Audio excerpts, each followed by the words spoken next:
Happy February, HLGU students, and welcome to another edition of Trojans Timeout. February marks the end of most HLGU winter sports, and now several athletes are in postseason mode. The indoor track team is closing in on nationals, and as per usual, Kristen Garwood finds herself dominating the headlines heading into the meet. She's qualified for multiple events at the NAIA Championships, including in the 5,000 meters, in which she currently has the fastest time in the country. She finished second out of 40 runners at the Gorilla Classic held at Division II Pittsburgh State and was recently named the NAIA National Women's Indoor Track Athlete of the Week, while also being chosen as the AMC Women's Indoor Athlete of the Year. We look forward to her representing the Trojans at Nationals. It's also the end of basketball season for both the men's and women's teams, with both falling just short of a berth in the AMC tournament. Both teams recently took on Lindenwood Belleville in home games for their annual Hoops for Hopes Cancer Awareness Night. The games were well attended by the Trojan faithful, and HLGU athletes raised over $750 for the James E. Carey Cancer Center. Wrestling is also wrapping up its season, with several Trojans featuring in the NAIA Midwest National Qualifier meet at Lyon College.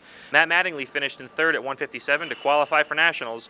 Rowdy Miller finished in fourth in the same weight class, but was in line for an at-large bid and was also be competing at nationals. Jeremiah Reed finished in fourth at 174 to go to nationals as well. The NAIA tournament will be in Topeka, Kansas on March 4th and 5th. Our Ryan Tiller caught up with Coach Oz to talk about HLG hosting the first ever AMC Conference Tournament.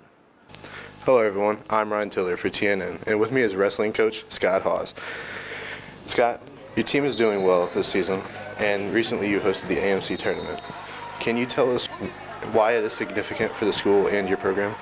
This is the first season that our conference has had enough programs in the conference to be able to make up a conference championship. We have 6 teams, and anytime you are able to be on the ground level of starting out a new tournament, it's always a huge honor.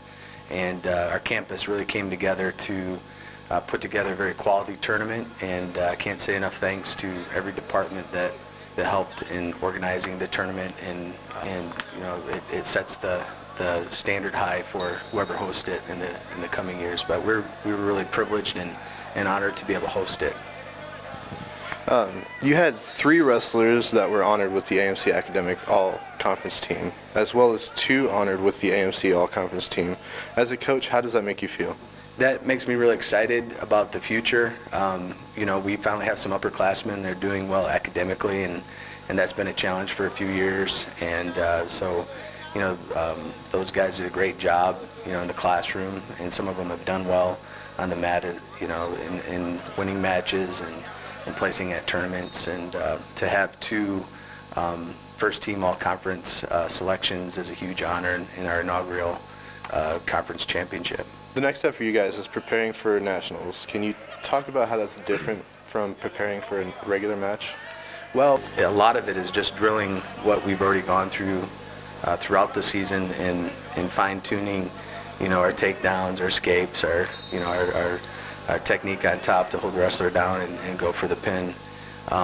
But a lot of it's psychological. It's just staying focused and sticking, you know, your nose to the grindstone, working hard.